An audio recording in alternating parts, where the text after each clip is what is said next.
Përshëndetje të nderuar zonja dhe zotrim, përshëndetje të dashur miqtë e mi, ja ku po ritakohemi sërish në kanalin Monitor TV. Këtë herë për të ndaluar tek një ngjarje që realisht është ngjarje. Muaj më parë, zemra jon na u thye pas një humbje shumë të madhe në artin shqiptar. Shpat Kasapi, zëri unik shqiptar, djali që për vite me radh mbajti mbërthyer fansa, një audiencë të gjerë shqiptare, me këngët e bukura, me hitet e tij, me këngë që në fakt ne për herë të parë i dëgjuam të kënduar në një mënyrë fantastike nga Shpati, një zhanër që Shpati vetë e krijoi, vetë e solli në skenë dhe vetë e rriti atë zhanër. Na e thyej zemrën dhe na bëri që të lotojmë me ikjen e parakohshme të tij nga kjo jetë. Të gjithë shqiptarët u ngritën në këmbë, të gjithë nënat vajtuan dhe të gjithë ridëgjuan edhe një herë këngët e Shpatit. U kënduan këngët e Shpatit si asnjëherë më parë. Në shumicën e artistëve, të cilët janë larguar nga kjo botë, zëri i tyre ka filluar edhe të shuhet. Këngët e tyre me vite edhe nuk janë dëgjuar, më janë haruar. Por, iniciativa e Selvie Kasapit, bashkëshortes së Shpat Kasapit, që Shpati të mbetet artist i pavdekshëm dhe këngët e tij të dëgjohen gjithmonë dhe zëri i tij të jehon gjithmonë sepse është një zë i veçantë dhe nuk mund të mos të dëgjohet zëri unik i Shpat Kasapit. Këngët e tij kanë mbetur në zemër të shqiptarëve, i ka kënduar dashurisë, i ka kënduar të bukurës, i ka kënduar lumturisë, i ka kënduar jetës. Pamja e tij tregonte energjinë për universin. Selvia nëpërmjet agjencionit muzikor e bëri Shpat Kasapin artist të pavdekshëm. Dhe vërtet Shpati mbetet artist i pavdekshëm, ai është gjithmonë në zemrat tona, sepse ishte i veçantë, ashtu siç Zoti e kishte dhënë në këtë univers. Natën e sonte u lançua një nga këngët e Shpatit që Shpati e kishte lënë pezull. Një këngë që Shpati e kishte punuar me shumë dashuri, një tekst që i kushtoheshte nënës, Gurbetit, të gjithë të rinjve të cilët janë larguar nga familja e tyre, janë larguar nga vatani i tyre, për të siguruar një copë bukë dhe në Gurbet kanë gjetur gjithçka, por nuk e kanë gjetur nënën. Një tekst që ishte kënduar me aq ndjenjë nga Shpat Kasapi që sinqerisht që në momentin e parë kur e dëgjova si këngë dhe sidomos videoklipin që kishte bërë Selvia, unë jam emocionuar shumë. Këngën e keni të publikuar në kanalin zyrtar të Shpat Kasapit në YouTube, do me thënë thjesht të shkruani Shpat Kasapi Nana edhe mund të dëgjoni këtë këngë që më besoni të gjithë ju shqiptar të dashur do të gjeni veten aty sepse nuk ka familje shqiptare që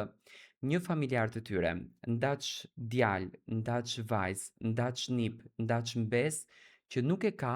jashtë në Gurbet. Dhe me fjalë shumë të sinqerta, Shpat Kasapi kishte përshkruar rrugtimin në këtë Gurbet, këngë që fatkeqësisht Shpati nuk arriti dot që ta punonte me videoklip ashtu siç Shpati dinte t'i punon klipet, por me shumë përkushtim Selvie Kasapi është duke investuar që këto këngë të t'i sjell për publikun dhe publiku edhe një herë të shijoj emocionet ashtu siç ka shijuar gjithmonë me Shpat Kasapin. Unë në fakt kam shkëputur një strofë nga kjo këngë që realisht më ka lënë pa fjalë se sa e kishte ndier Shpati që duheshte t'i dedikon një këngë, le të themi nënës së tij. Duheshte t'i dedikon një këngë personit që ja dha dinjitetin, personit që Shpati t'i qëndroi afër në të gjithë rrugtimin e tij,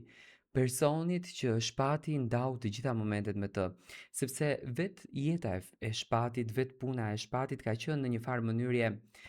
gurbet, sepse shpati u thonte me turne, ishte pothuajse gjatë gjithë kohës jashtë shtëpisë dhe ndoshta në shtëpi ka kaluar shumë pak kohë që të jetë pranë publikut, pranë njerëzve të cilët e duar trokasin dhe i dhuruan emocione pafund. Teksti është i këtillë: kur halal vetes ja bona, shpirti po më qan, në gurbet gjeta të tana, por nuk gjeta nan. Njësoj më duket dita e nata, zemra mu ka tha, se prej mallit nan e ngrata, kujton me dua. Se prej mallit nan e ngrata, kujton me dua. Çfarë teksti? Diku larg pa ty po shkoj, nën mua më fal, loti synin ta mbuloj, për të vetmin djal. Në prag të derës të kujtoj, kur di fjalë mi the, mos haro kur vendin tant, as shpin ku e le. Ky është teksti, më pas do me thënë strofa tjetër vazhdon, e këngës së re, së lançuar në kanalin e YouTube-it të Shpat Kasapit, duke lutur të gjithëve që të bëhemi pjesë e këtij kanalit për të dëgjuar këtë këngë që me patjetër duhet të shndrohet në hit, edhe duhet të shndrohet tashmë në identitetin e Shpat Kasapit, sepse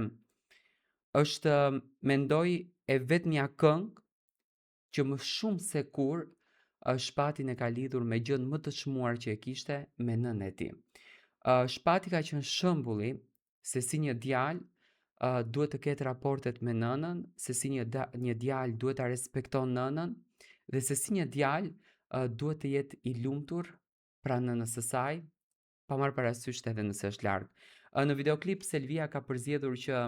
këtë dedikim t'ja drejtoj në një farë mënyre vjerës së saj, zonjës Gjylimser, që zonja Gjylimser është në fotografi me Shpatin, dhe më pas do me thënë me editim, Shpati jep nënës së tij një përqafim që unë e di që realisht është përqafimi më i bukur që e ka dhënë gjithmonë. Shpati do të jetë gjithmonë në mesin ton, shpirti i tij është pranë nesh, këngët e tij janë arma më e bukur që Shpati e lanë në këtë univers dhe jam i bindur që në të nesërmen e afërt kur Roeli do të rritet, sepse Roeli do të rritet shumë shpejt,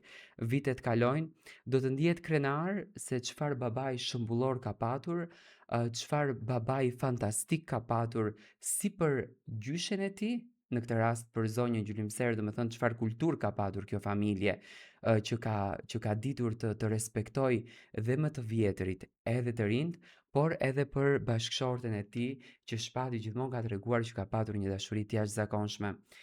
Kënga më e re në tregun shqiptar është kënga Nana, që erdhi sonte në kanalin zyrtar të YouTube-it Shpat Kasapi. Le t'ja lëshojmë zërin të gjithë dhe le të këndojmë të gjithë në dedikim të shpirtit të Shpat Kasapit.